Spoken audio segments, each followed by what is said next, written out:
So, um, this YouTube stuff is more interesting than I thought, especially since I work full time as a physics professor. Finding time to fix stuff, make videos, edit them, and getting them up is kind of an interesting chore. So, I'm trying new cameras, new other things, and trying to figure out ways to make things good. And occasionally, you have problems with sound. Sound. Okay, stay over there. So, I got to learn how to do things a little better. So you're about to see a video that had some sound issues. And it kind of looks like a bad version of a dubbed kung fu movie from the 70s, which is kind of appropriate because, well, I'm working on technology from the 70s. So you might see, oh, ha! Some bad dubbing going on with some kung fu action movie dubbing issues. Wah! Oh my honor is at stake. What fun stuff do I have today? This is a Centrex by Pioneer TH303. They actually made a 313 that had a record player on it as well, but this one doesn't. It's a combination unit of AM/FM tuner, a phono input, a tape input, and an 8-track tape. And it came with speakers. It has a whopping 4 watts per channel. So not a power beast, but yeah, well, I hope it works. We're going to find out.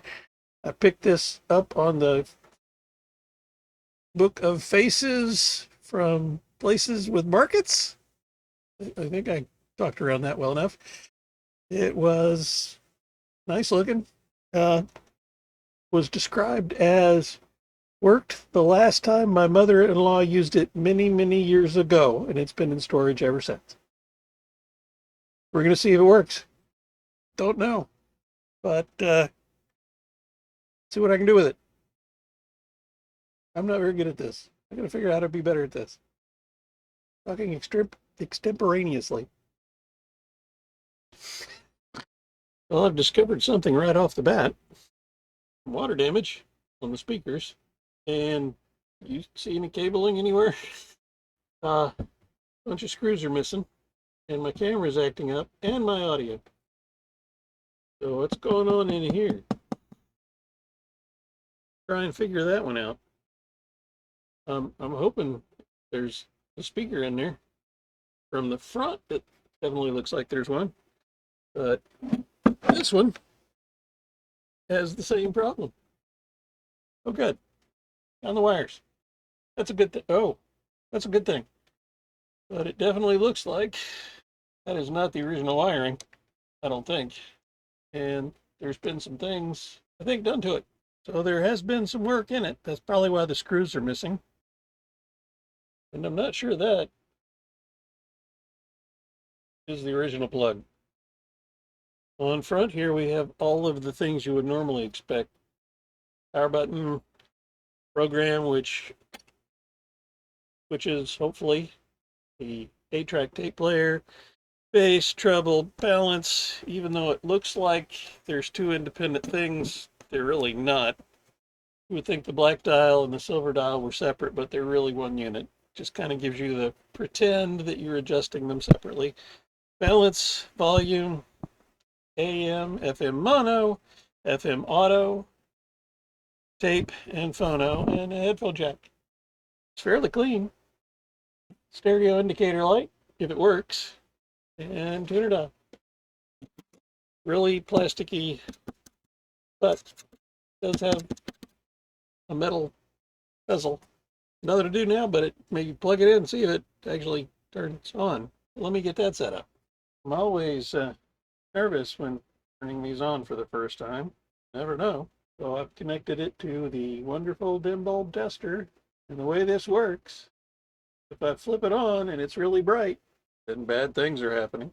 Hopefully, though, it just kind of comes to life. So here we go. Making a snap, crackles, and snap, crackles, snap, crackles, and pops. Yeah, it's got a light at least. And that's actually, I think, on. I did attach a small wire to the antenna input just to make sure it got a signal. See, does that go out? Oh yeah, it's responding. And there was no flash of light in my dim bulb. Do I dare put up the volume?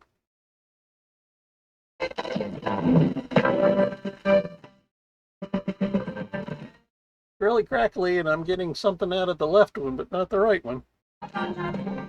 That's not good. Balance all the way to the right, and the volume all the way up. There's a little bit coming through there. Treble works. Bass works. So it has some problems. You're going to have to figure it out. At least the lights work.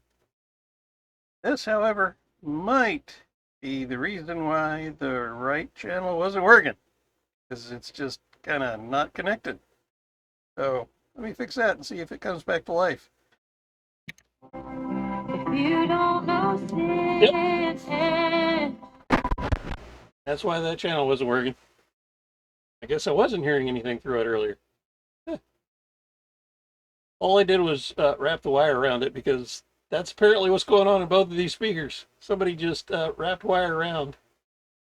Not even really good connections. So definitely somebody's been messing around with the speakers. Talking with my hands today, apparently. Let's see if the 8-track tape works. Got one. I should probably look in there first, but I like to live dangerously. So here goes nothing.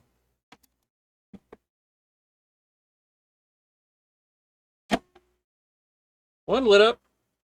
I'm going to be shocked if this works.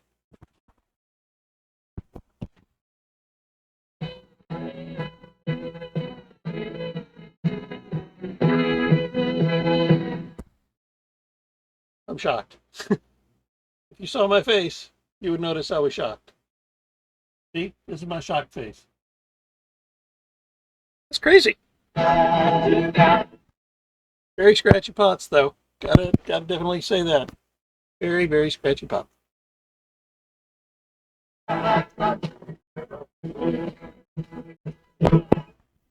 Huh. See if it advances. Wrong button. This button. Go to 2. Did it go to 2? It did. 3. Holy mackerel. 4. Went to 4. Sounds a little slow, though. Maybe not. We'll investigate that later. So, on the whole, it kind of works. I don't know whether I should be happy or disappointed. When they're completely broken, it's a mystery to solve. So this one looks like it's going to be a cleanup job. Find some screws, fix the wiring. Well, we'll get inside and look around because I haven't done that yet. Definitely going to clean all this. You can't see the crud that's all over the 8-track tape thing, but I can. Stereo light's not very bright, and definitely the controls are really, really, really crackly when you move them around. So, going to clean those. Let's get into it. Okay, I have put the speakers away and decided let's get into what's going on inside here, if anything. And yeah, that. Ooh, brown box. Everybody's favorite, the particle board backplate, renowned for its awesome symbol of quality and fantastic hi-fi build. That was sarcasm.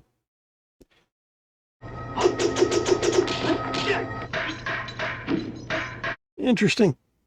A penny. A penny fell out. Let's see what it says. 1964? 1964, there's probably some real copper in there. I made some money off of it. I think there's some more money in it. I need to take these guys off, and the whole thing probably slides out forward through the case. Well, that should be fun.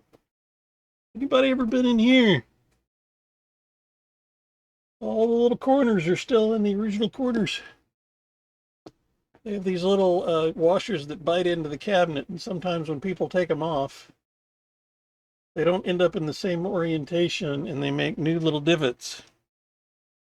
And all of them look like they are in the original divots. Maybe that one, which is pretty darn close. So I don't think this has been taken apart before. So I hope to find a lot more money in there. I found a penny. You know what happens when you drop a tool on the ground? It vanishes forever. So belay that. I found it. Not forever.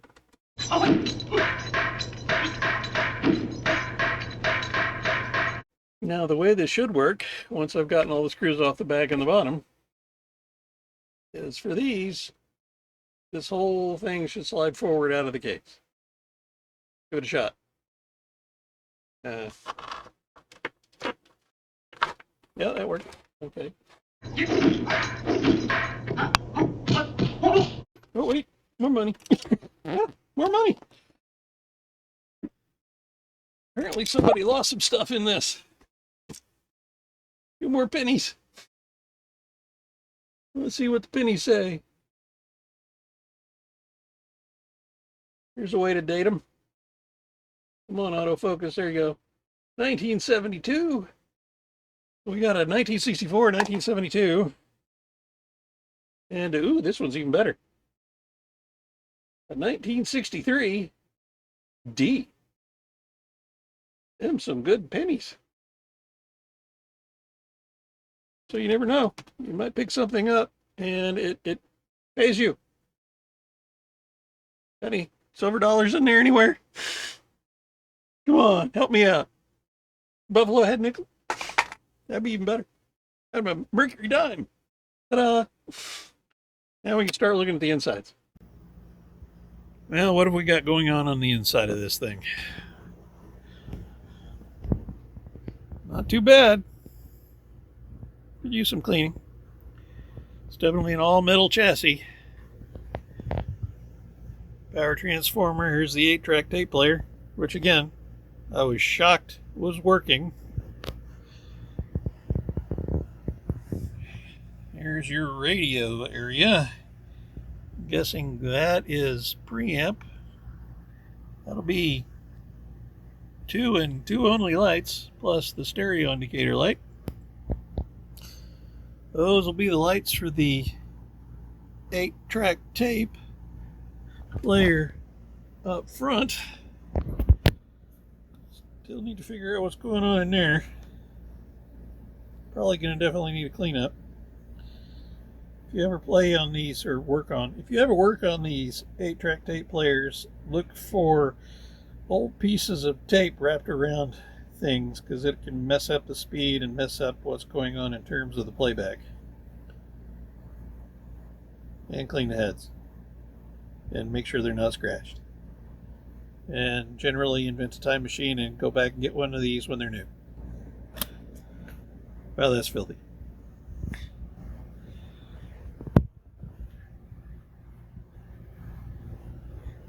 Okay, not much. I wonder what was supposed to go there.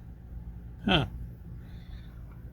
I bet they used the same chassis for this as they did for the model that also put a record player on it. So I bet that was power for the record player that was stuck on some of these models. Yeah. I bet that's exactly what that is. So they didn't have to have 2 different versions of the chassis.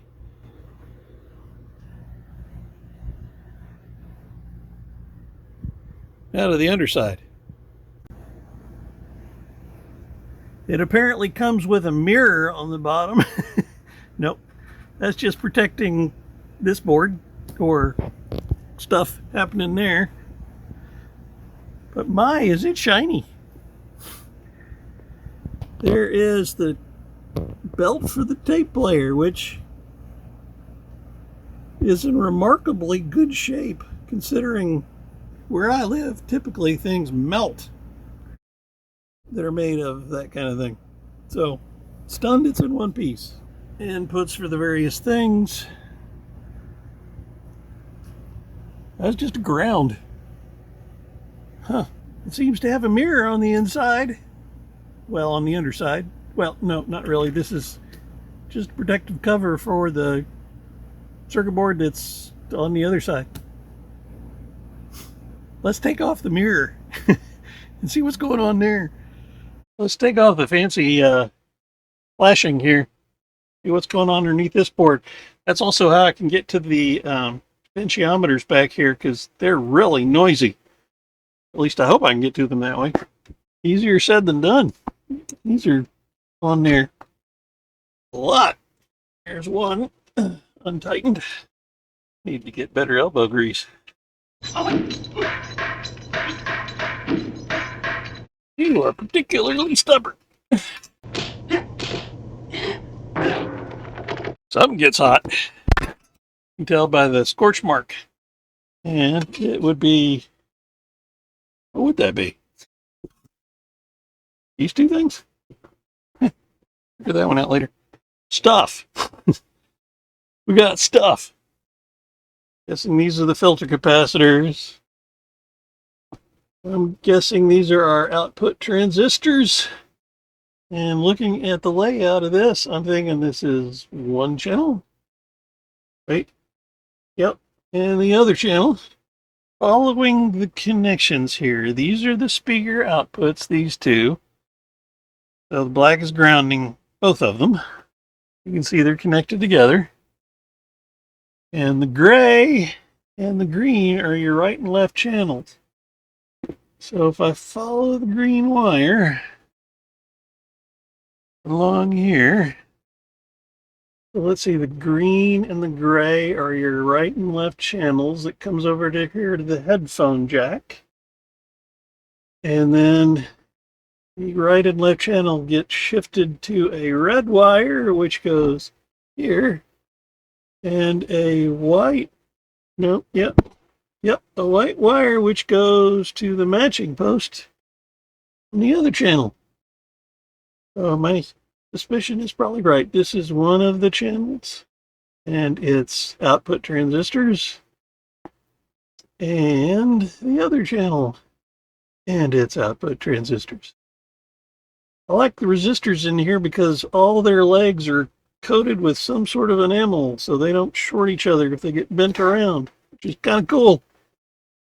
Lots of diodes. I hate these posts, especially because it looks like the wire wrappings have also been soldered in on some of them. Not all of them. Definitely the ones with probably power. Yeah, maybe not. Yeah, that's more with the power distribution and the transformer. I don't see any capacitors that look really wonky. Those just appear to have some glue on them, I think. Maybe.